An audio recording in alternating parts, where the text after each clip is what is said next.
أفلا يتدبرون القرآن. Bismillahirrahmanirrahim. Assalamualaikum warahmatullahi wabarakatuh.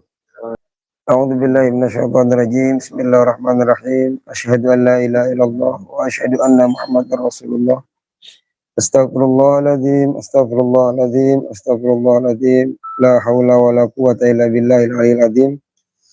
A'udzu billahi minasyaitonir rajim. Bismillahirrahmanirrahim. Asyhadu an la ilaha illallah wa asyhadu anna Muhammadar Rasulullah. Bismillah, alhamdulillah, wassalatu wassalamu ala rasulillah Sayyidina Muhammad ibn Abdullah wa ala alihi wa sahbihi wa man wala wa la hawla wa la quwata illa billah, amma ba'd. Hadratul mukarramin wal mukarramat, al muhtaramin wal muhtaramat, para hadirin, saudaraku kaum muslimin muslimat dimanapun berada, semoga selalu senantiasa diberikan kesehatan lahir dan batin, dilimpahi rahmat dan keberkahan oleh Gusti Allah Subhanahu wa taala. Sehat lahir, sehat kantong, sehat ekonomi, dan sehat yang lainnya. Semoga kita selalu berada di dalam lindungan Gusti Allah Subhanahu wa taala dan semakin ditambah ketenangan hati, ketentraman jiwa di dalam diri kita masing-masing. Amin ya rabbal alamin. Alhamdulillah, limpahan puji kehadirat Allah Subhanahu wa taala yang telah melimpah ruahkan nikmatnya kepada kita, sehingga hingga detik ini kita masih merasakan nikmat yang sangat luar biasa, masih bisa bertatap muka, bersua, bersilaturahim, menjalankan rutinitas kita setiap hari Sabtu menjelang subuh di waktu-waktu yang insya Allah mustajabah. Kita isi dengan hal-hal yang positif, semoga menambah keberkahan dari Gusti Allah Subhanahu wa taala, menambah rahmat karunia dari Gusti Allah Subhanahu wa taala.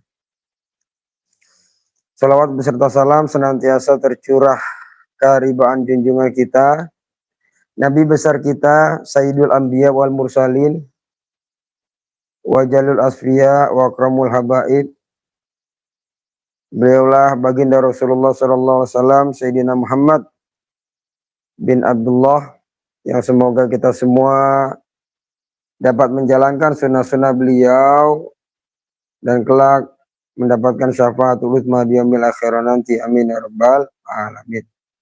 Baiklah sedulur sadayana, kita langsung saja mengkaji sebuah karya klasik tasawuf yang berjudul Memelihara Hak Allah Subhanahu wa taala dari Al-Harith bin Asad Al-Muhasibi, ya, seorang ulama tasawuf terkemuka, mutaqaddimin. Semoga kita tabarukan mengambil berkah dari karya beliau, ya, yang semoga semakin menjadikan diri kita semakin hari semakin baik, semakin semangat di dalam menjalankan ibadah kepada Gusti Allah Subhanahu wa taala.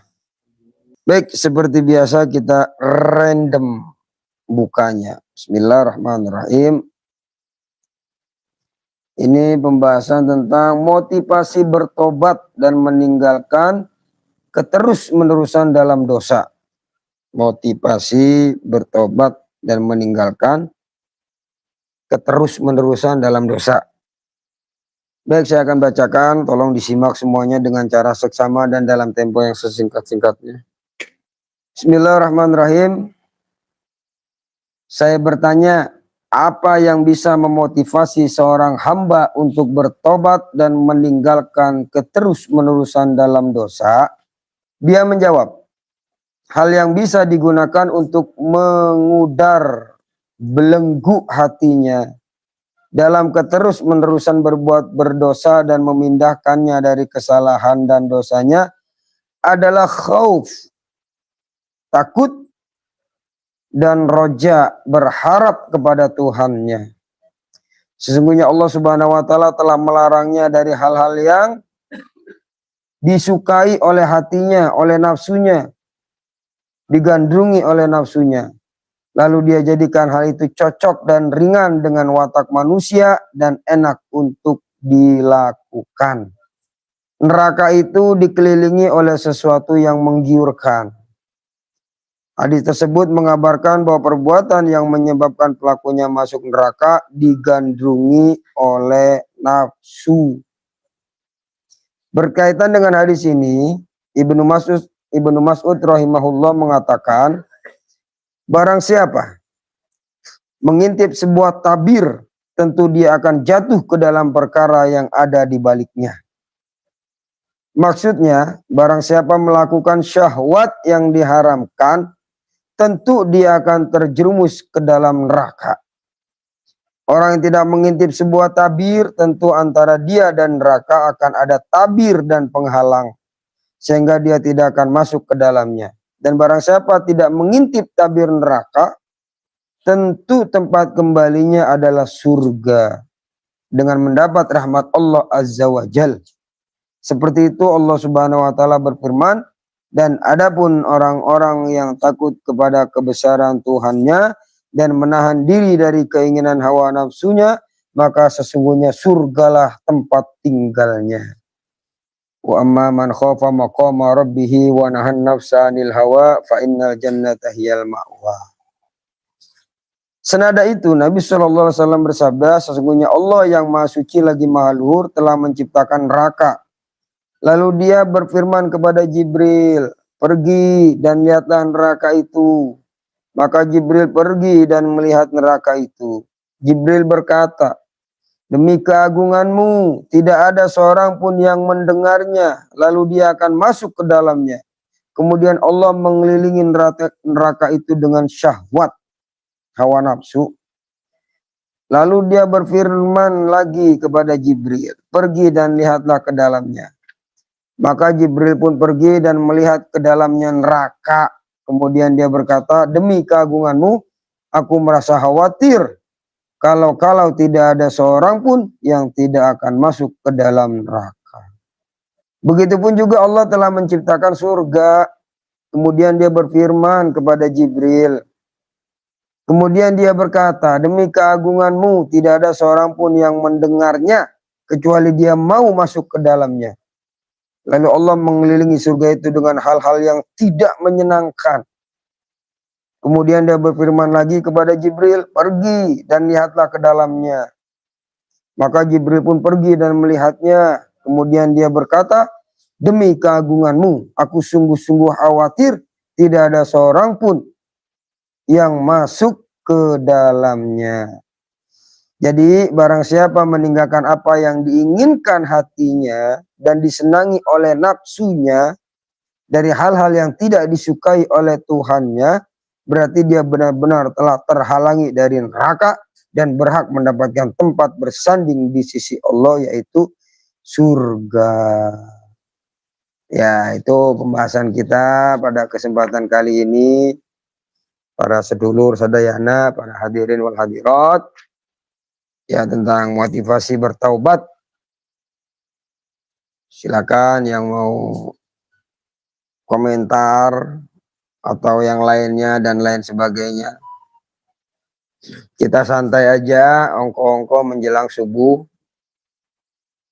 Jadi motivasi bertobat, kenapa? Karena innallaha yuhibbut tawwabin wa yuhibbul mutatahhirin. Sesungguhnya Allah menyukai orang-orang yang bertaubat dan menyukai orang-orang yang mensucikan diri.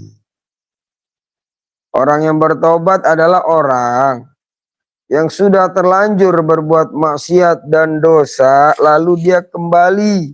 Ya, karena taubat sendiri itu berasal dari kata taba yatubu tauban wa taubatan.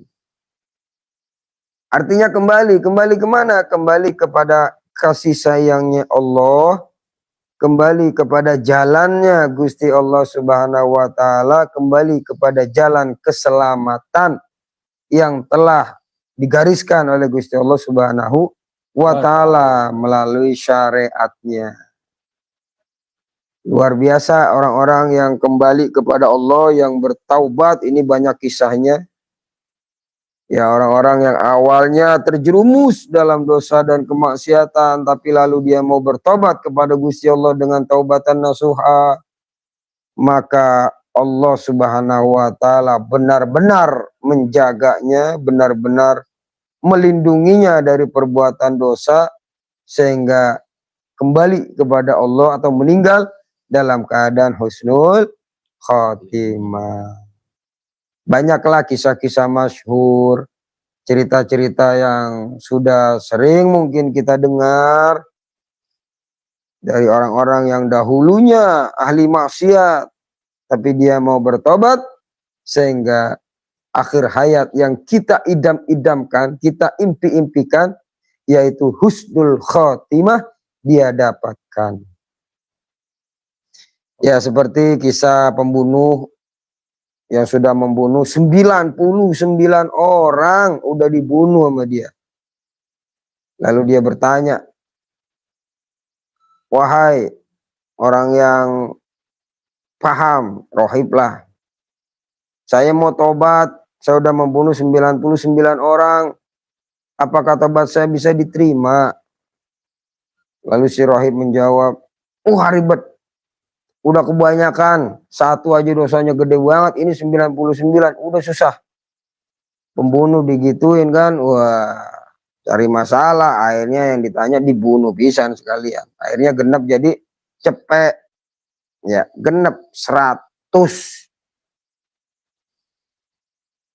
Akhirnya penasaran karena masih pengen bertaubat, ini pembunuh, ketemulah sama orang yang soleh, orang-orang yang benar paham ya tentang Allah, tentang agama. Sehingga bertanyalah pembunuh ini, apakah dosa saya masih bisa diampuni, taubat saya bisa diterima? Oh, bisa. Sesungguhnya Gusti Allah adalah zat yang maha menerima taubat dari hamba-hambanya yang benar-benar bertaubat. Terus gimana caranya? Kamu harus hijrah, pindah dari kampung maksiat ke kampung taat. Kampung kamu tinggalin, pindah ke kampung sebelah. Banyak orang soleh di sono. Akhirnya pindah nih pembunuh, tapi di tengah perjalanan ajalnya datang menjemput. Ya, belum sempat berbuat baik, baru ada keinginan bertobat. Di tengah jalan dia meninggal dunia. Nah, dikisahkan akhirnya itu malaikat azab, malaikat rahmat rebutan. Kata malaikat azab, ini jatah saya. Udah 100 orang dibunuh sama dia. Dan dia belum melakukan kebaikan. Kata malaikat rahmat, tapi dia udah tobat. Siapapun yang tobat akan diterima tobatnya oleh Gusti Allah Subhanahu wa Ta'ala. Maka ini jatah saya, kata malaikat rahmat. Akhirnya debat nih dua malaikat, menghadaplah kepada Gusti Allah Subhanahu wa Ta'ala. Apa jawaban Gusti Allah? Udah tinggal dihitung jaraknya, yang paling dekat kemana? Apakah masih dekat dengan kampung maksiat atau lebih dekat ke kampung tobat?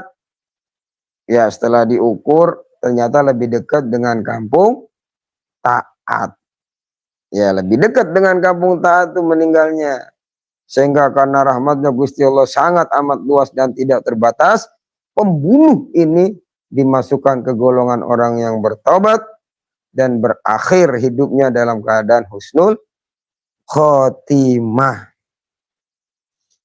Ya, seperti harapan kita lah, keinginan kita kepada Allah, selalu kita minta kepada Gusti Allah. Ya, Allahumma inna nas'alukal huda wa tuqa wal afafa wal ghina wa husnal khotimah wa ilman nafi'a wa rizqan wasi'an mubarakan halalan thayyiba dan lain sebagainya. Ya Allah biha, ya Allah biha, ya Allah bi husnil khotimah.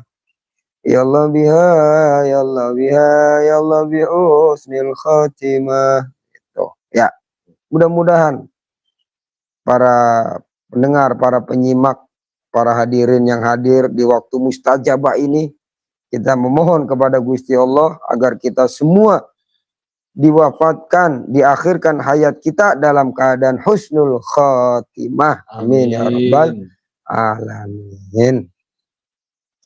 Nah, selanjutnya keterangannya, at-taibu an dzambihi kama la dzambalahu. Orang yang bertobat dari dosanya itu seperti orang la dzambalahu yang tidak memiliki dosa. Man la dzambalahu, orang yang tidak memiliki dosa. Artinya setelah kita mengakui kesalahan kita, berjanji tidak mengulanginya lagi dan menjauhi daripada perkara tersebut, maka dosa-dosa yang kita lakukan seakan-akan dihapus oleh Gusti Allah Subhanahu wa ta'ala. Ya, itulah luar biasanya, maha besarnya Gusti Allah, maha pengampunnya Gusti Allah Subhanahu wa ta'ala, maha kasih sayangnya Gusti Allah Subhanahu wa ta'ala kepada hamba-hambanya.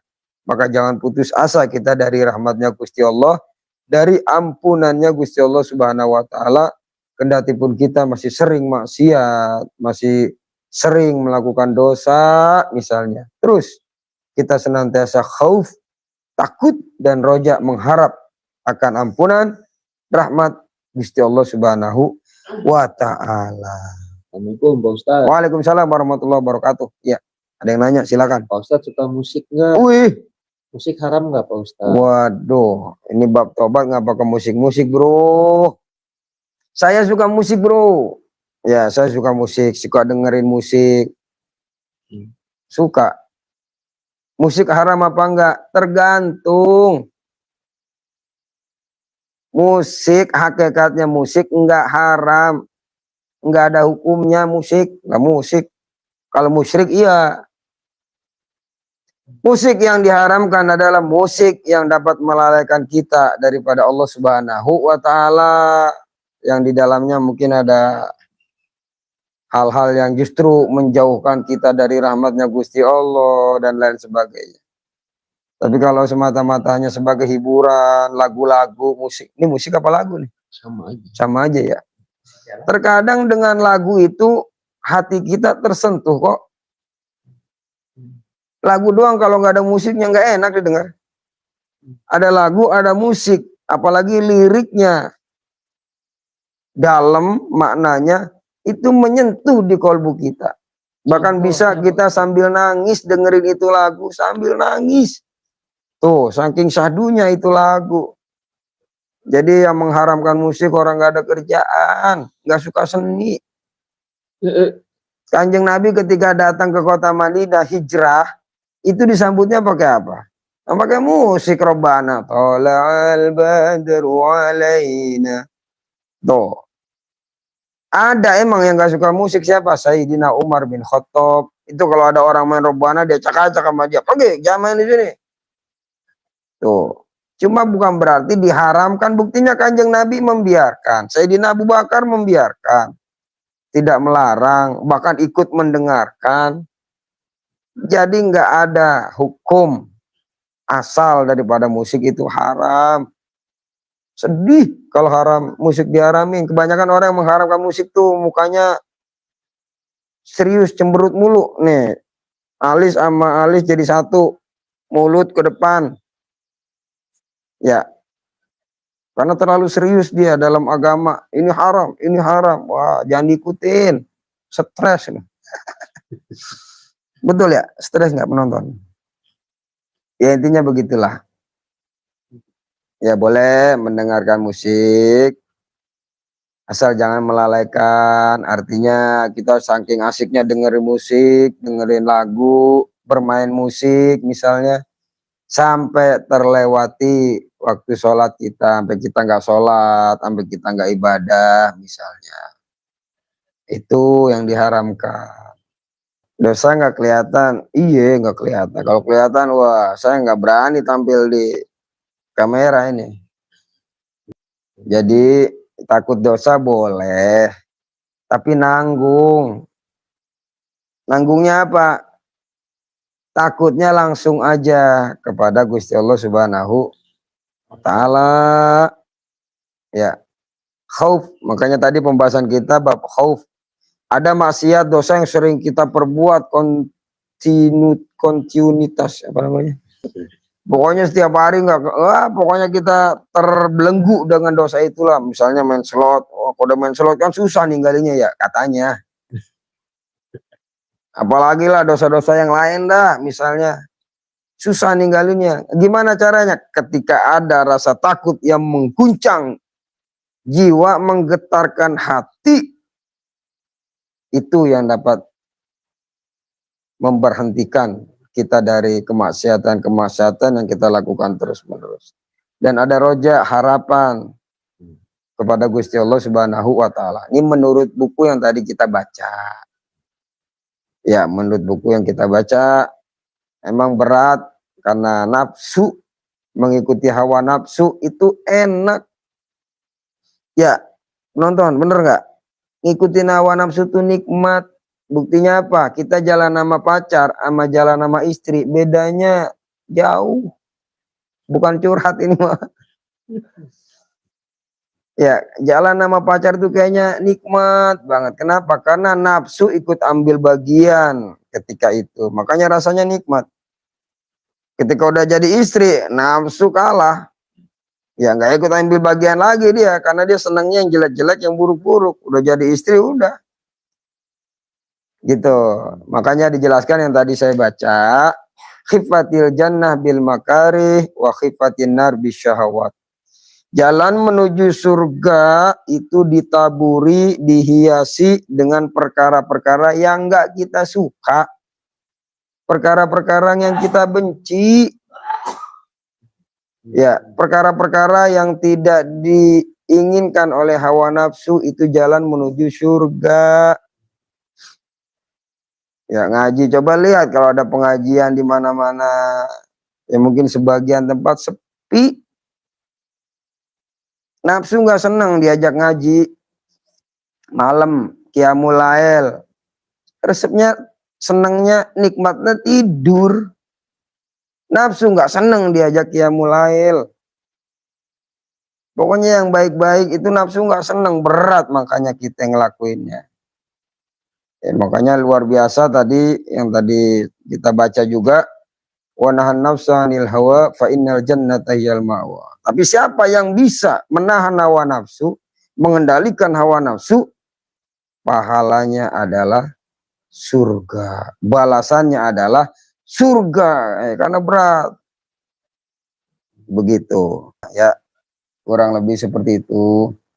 Emang dosa nggak kelihatan, saking sayangnya Gusti Allah Subhanahu wa Ta'ala sama kita. Dosa kita mau banyak, luber. Saking sayangnya sampai dosa nggak dikasih lihat sama Gusti Allah Subhanahu wa Ta'ala. Makanya dalam satu keterangan ini bentuk kasih sayangnya Gusti Allah, inna abda idza aznab, sesungguhnya seorang hamba ketika melakukan dosa, manallahu bi arba'i khisalin, Allah anugerahkan kepada dia 4 perkara. Bayangin, udah ngelakuin dosa masih dikasih anugerah.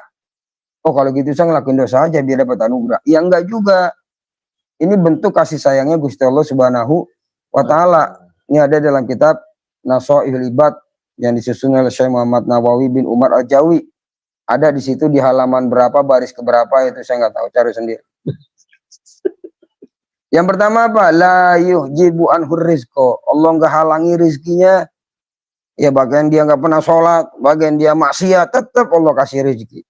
La yuhjibu an usihah, tidak Allah halangi kesehatannya, tetap Allah kasih sehat. La yuziru alai dzamba, nggak ditampakin dosa-dosanya. Nggak kelihatan ketika kita duduk bareng mana yang banyak dosanya, mana yang habis maksiat, mana yang habis ngelakuin dosa. Bahkan yang habis ngelakuin sholat pun nggak kelihatan, udah rata. Wala yu'aqibu ajila, dan tidak langsung Allah siksa mereka yang berbuat dosa dan kemaksiatan. Nggak langsung disiksa.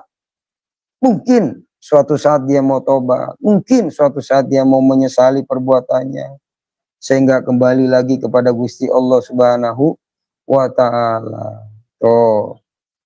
Jadi anugerah di sini jangan diartikan kalau Allah ridho, enggak. Contoh kecil lah, misalnya kita punya anak, ini anak kita suruh sekolah, berangkat mau berangkat tapi nggak nyampe sekolah, main PS, nongkrong sama temennya, uang jajan mah dikasih tiap hari. Tahu-tahu udah sebulan guru datang ke rumah laporan kan, misalnya Pak, anak bapak udah kagak masuk sebulan ini. Lah kan kita kaget sebagai orang tua. Perasaan tiap hari berangkat, uang jajan gak dikasih. Kesel nggak? Kesel lah. Tapi seberapapun keselnya kita sama anak kita, tetap kan makan mah kita kasih di rumah. Ya, tetap aja. Sakit dibeliin obat. Sakit ya dibeliin obat, dibawa ke rumah sakit. Tuh, bukan berarti ini orang tua ridho dengan perbuatannya nggak mau sekolah, bukan. Cuma karena sayangnya, walaupun dia ngelakuin salah nih anak, tapi tetap aja kasih makan, sakit ya diobati, nggak punya pakaian ya dibeliin dan lain sebagainya. Kurang lebih ilustrasinya seperti itu, saudara-saudara. Jadi gini saudaraku kaum muslimin, hindari satu suuzon, jangan sampai kita berburuk sangka kepada ketentuan dan takdirnya Gusti Allah. Itu yang pertama, jangan sampai. Apapun keadaan kita, bagaimanapun diri kita, nggak boleh sedikit pun kita berburuk sangka kepada takdirnya Gusti Allah. Jangan-jangan saya ditentuin ahli neraka nih, soalnya mau ibadah susah banget. Jangan saya udah ditakdirin ahli neraka nih, soalnya saya kok sering bermaksiat. Jangan begitu, itu setan berarti udah menang dengan diri kita. Takdir itu menurut para ulama, ada yang mubrom, ada yang mu'allaq, ya, ada yang bisa dirubah dan ada yang tidak bisa dirubah. Itu keduanya pun berada di dalam ilmunya Gusti Allah Subhanahu wa ta'ala. Contoh, kita nggak bisa baca, terus kita pasrah, memang takdir gua kagak bisa baca, ya udahlah. Sampai kapanpun kita nggak akan bisa baca. Cuma ketika kita, saya nggak bisa baca nih, saya mau belajar baca, A, B, C, terus dia belajar. Nggak bisa ngaji, dia ngaji A, ba, ta. Yang tadinya nggak bisa baca, akhirnya bisa baca. Tuh, artinya takdir bisa dirubah. Yang tadinya dia nggak bisa baca karena ada keinginan, akhirnya dia bisa baca. Ada takdir yang nggak bisa dirubah. Ya seperti keterangan dalam perut ibu kita, usia kita 4 bulan, itu sudah dicatat oleh malaikat. Ya bikat bi rizkihi wa ajalihi syaqiyun aw sa'idun. Bahagia, celaka, rizki, ajal, dan semuanya udah dicatat, sudah ditentukan. Nah ini yang nggak bisa dirubah. Mancing dosa nggak Pak Ustadz? Nanyanya mancing, bab tobat nanyanya mancing. Wah ini mah orang yang udah tahu kartu saya nih. Mancing itu dianjurkan.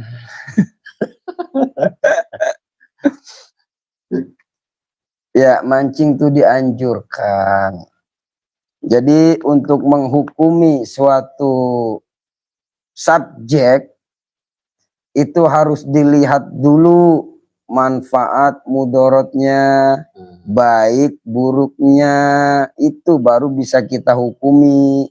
Sekarang kalau orang mancing, tapi dengan mancingnya itu dia nggak ngelakuin sholat misalnya, dengan mancingnya itu dia maksiat, dengan mancingnya itu dia sambil minum minuman keras misalnya, itu yang nggak boleh. Cuma kalau kayak Galatama pada patungan itu nggak boleh ya. Jangan lah kalau mancing liar aja bareng saya, ntar gembong boleh, mau kemana Jayo. Ya boleh, mancing itu diperbolehkan, dianjurkan, bahkan jika ya dengan mancing itu ada sesuatu manfaat yang bisa kita ambil. Kita mau dapat ikan nih misalnya, buat apa? Saya pengen bagi-bagi orang miskin, tetangga saya yang fakir. Saya pengen ngasih ke orang tua saya seneng sama ikan laut misalnya. Itu buat kebutuhan kita, itu boleh, bahkan dianjurkan. Mancing lah bareng kapan. Nah itu makanya saya bilang dianjurkan mancing, di situ menjadi arena pertarungan bagi diri, mengetahui kualitas diri. Kita terjun ke arena tersebut. Kalau kita masih ninggalin sholat, masih kita merenungi nasib, ya kan, daripada merenungi nasib, ini kan mancing.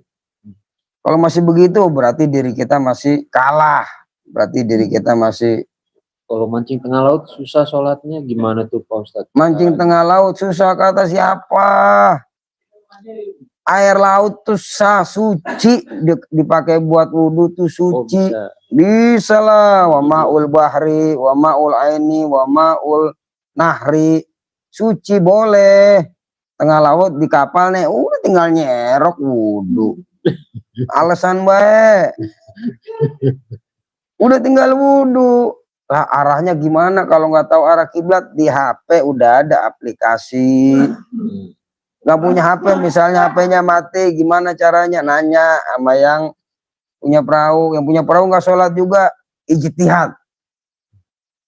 Wah, kayaknya kiblat sebelah sono, no. Soalnya matahari dari sono, terbenamnya pasti ke barat. Namanya kiblat, madepnya ke barat. Sholat madep ke barat. Saya pernah mancing, pakai perahu tuh pernah ngentul, bahasanya ngentul. Ya alhamdulillah, saya wudhu pakai air laut, saya sholat di perahu juga. Sholat di perahu.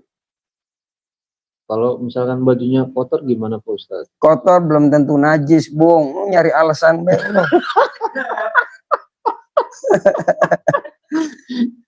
Nyari Pernah lagi mancing kebelet pipis Pak Ustadz. nyari alasan Terus be lu. akhirnya ya begitulah. Oke. Asal yang di atas perahu Oh, gimana tuh? iya. Hukumnya gimana tuh? Iya, Hukumnya? tetep lah kita Pernah ngalamin nggak kayak gitu Pak Ustadz? Terombang ambing gitu. Gimana nih? kalau pakaian kotor belum tentu najis. Ya, emang boleh sholat pakai pakaian kotor, misalnya lagi di tengah bagan, ya kan, tengah bagan kena apa lumpur, apa kena tanah, pakaian saya kotor nih, enggak sholat ah. Salah situ. Oh gitu. Lah iya, jangan tinggalin mancingnya, sholatnya maksudnya. Kotor belum tentu najis. Boleh yang kotor buat sholat, boleh. Darurat nggak ada pakaian lagi, yang kita pakai satu-satunya kotor, di tengah bagan mau nyari pakaian kemana? Pakai buat sholat, sah. Yang penting kita yakin ini suci. Ya kalau bab kencing tadi lah itu yang ribet.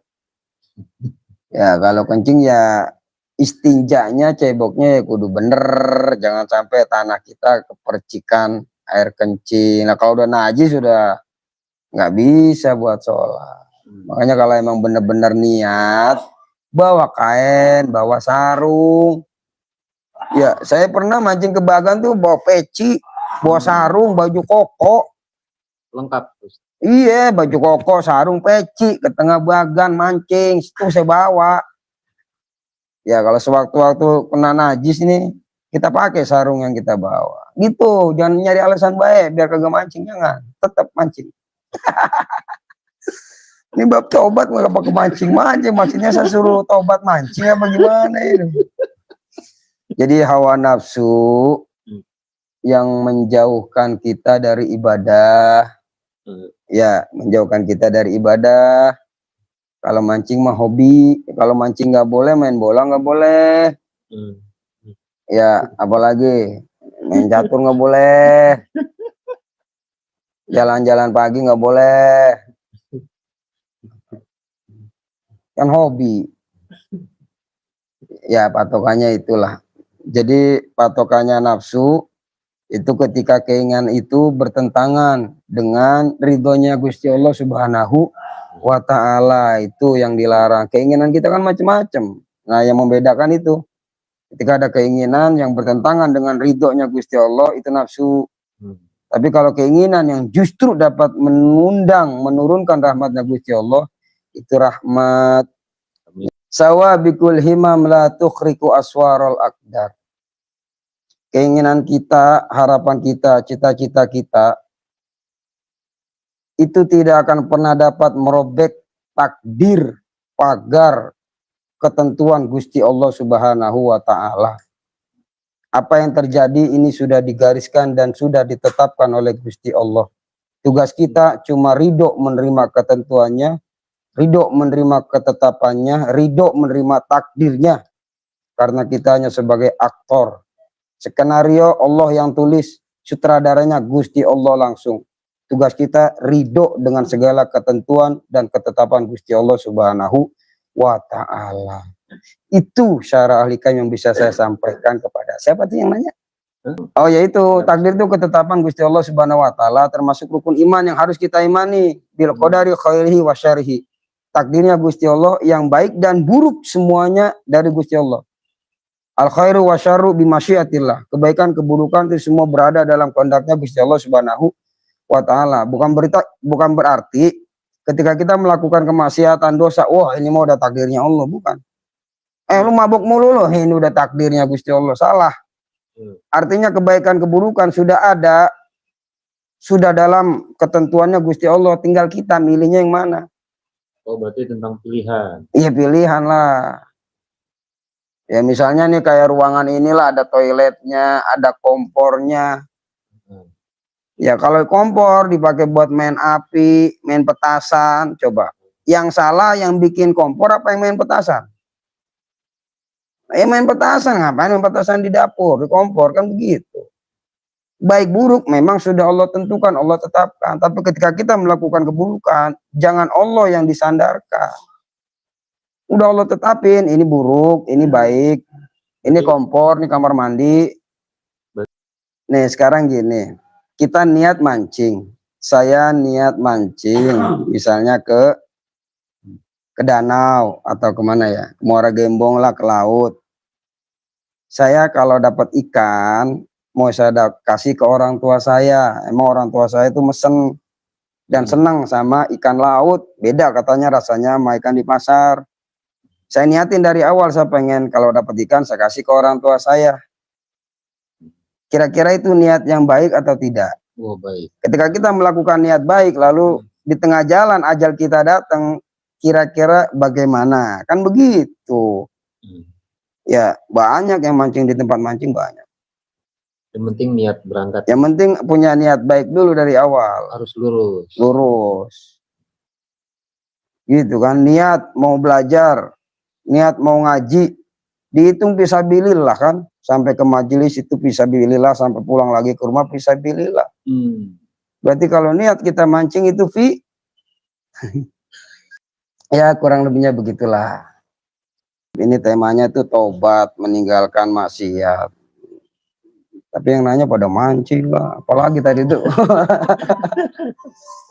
Kata-kata mutiara buat menghindari dosa.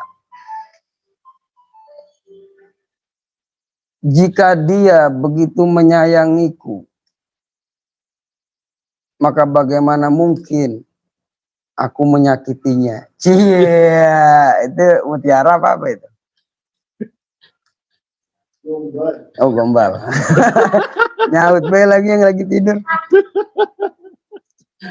Ya artinya gini, Gusti Allah kan udah baik banget sama kita kan, udah kasih sehat, dikasih nikmat, bisa duduk, bisa jalan, bisa ngurut, bisa ngopi, masih bisa ya macam-macam lah nikmat yang sangat luar biasa dan gak kehitung. Itu kan kebaikan-kebaikan Gusti Allah. Lalu bagaimana kalau kita senantiasa masih meninggalkan dia, menjauhi dia, ya sehingga butuh kesadaran, butuh benar-benar rasa takut, khauf dan roja. Ya mudah-mudahan lah kita semua diberi taufik oleh Gusti Allah Subhanahu wa Ta'ala untuk bisa menjalankan bab ini, bab tobat, dan meninggalkan keterus-menerusan dalam dosa. Udah harapan saya pribadi dan doa saya untuk kita semua, semoga pembahasan kita ini menjadi sabab turunnya pertolongan Gusti Allah, turunnya rahmatnya Gusti Allah Subhanahu wa Ta'ala. Amin. Gitu aja ya. Karena saya juga masih belajar, kita sama-sama. Bukan berarti udah menggurui, enggak. Ini mah ongko-ongko guys, iseng-iseng ya Bika. Sholat tobat sehari seumur hidup apa berulang-ulang? Iya. Ada yang bilang sekali seumur hidup. Sekarang tujuannya apa? Tujuan sholat tobat apa? Ya tobat lah. Apa tobat kita seumur hidup? Apakah kita ngelakuin dosa cuma sekali seumur hidup? Kan enggak. Ya. Sobat kan cuma cara. Sholat tobat itu cara kita bertaubat. Itu sholat tobat. Salah satu cara. Kanjeng Nabi aja sehari istighfar 70 sampai 100 kali dalam sehari itu Kanjeng Nabi. Artinya apa? Mengajarkan kita untuk banyak-banyak memohon ampun, bertaubat kepada Gusti Allah. Kanjeng Nabi aja udah yang tanpa dosa, udah diampuni, yang sebelum dan sesudahnya udah suci.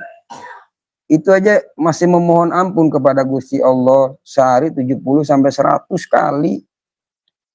Itu mengajarkan kita. Gimana dengan kita? Ilok sholat tobat sehari seumur hidup sekali. Ya, janganlah, karena kita ngelakuin dosa nggak seumur hidup sekali, setiap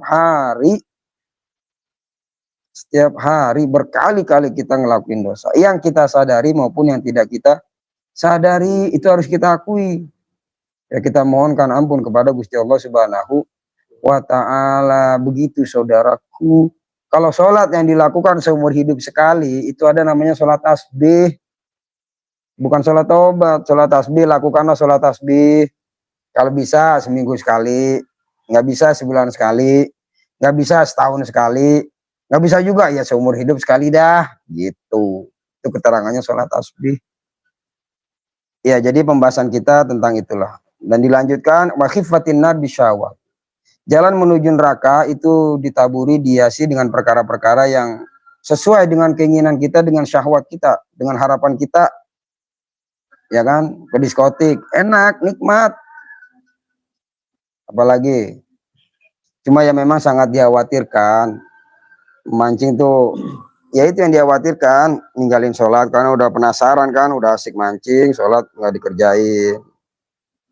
Emang sering saya nemuin begitu juga sering, maka itu menjadi wanti-wanti buat saya sebagai motivasi juga lah, sebagai arena pertarungan yang tadi saya sampaikan. Bisa nggak nih kalau di rumah, di majelis kita sholat biasa, orang teman-teman pada sholat, ya dilihat keinginan kebutuhan tuh patokannya ya kemanfaatan lah, ya kemanfaatan. Kadang keinginan itu nggak ada manfaatnya, terkadang keinginan itu tidak membawa manfaat, cenderung. Kalau kebutuhan itu cenderung kepada kemanfaatan, ya kebutuhan itu cenderung kepada kemanfaatan, itu bedanya. Kalau keinginan ya hanya sekedar mancing, bikin vlog, bikin konten, habis dapat ikannya dibuang lah, ini yang nggak boleh. Ikan udah dipancing, udah dicantol, ya misalnya ikan kakap, ikan gede, udah mulutnya kesengget, dibuang lagi, itu yang nggak boleh. Cuma kalau udah mancing, udah kesengget, kesakitan, kita bawa pulang, kita makan, itu kan berkah, rizki, kan begitu. Cuma kalau ikan buntal nggak tahu kan. Mancing dapat ikan buntal, mau kagak mau dibuang itu, dimakan orang bisa. Ya intinya seperti itu. Ya kesimpulannya yang bisa kita ambil dari tema kita pada hari ini adalah tentang taubat. Segera secepatnya kita bertobat kepada Gusti Allah Subhanahu wa Ta'ala, dan setiap waktu, setiap saat, setiap hari jangan pernah lepas daripada tobat kepada Gusti Allah Subhanahu wa Ta'ala, mengakui kekurangan, kelemahan, kehinaan diri, dan mengharap ampunan, rahmat, anugerah dari Gusti Allah Subhanahu wa Ta'ala, dan senantiasa menjaga keinginan, mana keinginan yang cenderung kepada hawa nafsu, dan mana keinginan yang cenderung kepada rahmatnya Gusti Allah Subhanahu wa Ta'ala. Itulah salah satu inti atau kesimpulan dari pembahasan kita pada kesempatan kali ini. Ya mungkin pembahasan ini udah sering lah kita bahas, sering kita dengar, cuman kita revitalisasi. Ya semoga lebih kita ingat sehingga dapat kita amalkan. Intinya itulah. Semoga dapat kita amalkan. Hadanallahu wa iyyakum ajmain.